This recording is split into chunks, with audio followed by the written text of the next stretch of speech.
দোস্ত, নির্বাচন যতই কাছে আসতেছে ততই মনের মধ্যে ভয় লাগতেছে। চারিদিকে নানান কি সব কথা শোনা যাচ্ছে। আমিও শুনতেছি সীমান্ত দিয়ে নাকি অস্ত্র ঢুকতেছে। নির্বাচনের দিন ঝামেলা হইতে পারে মনে হয় দোস্ত। গাড়িটা আবার ব্রেক দিল কেন?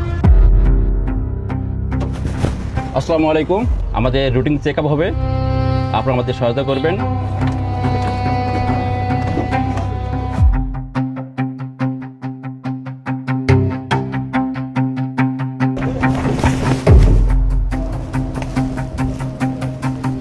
আপনাকে আটক করা হয়েছে, আপনার বিরুদ্ধে গোয়েন্দার তথ্য আছে।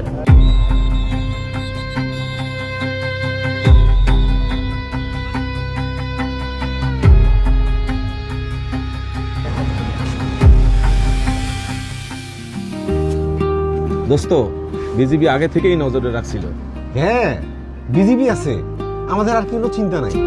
নির্বাচনের সময় আইন শৃঙ্খলা রক্ষা, অবৈধ অনুপ্রবেশ ও নাশকতা প্রতিরোধে বর্ডার গার্ড বাংলাদেশ সবসময় সজাগ, সবসময় দায়িত্বে।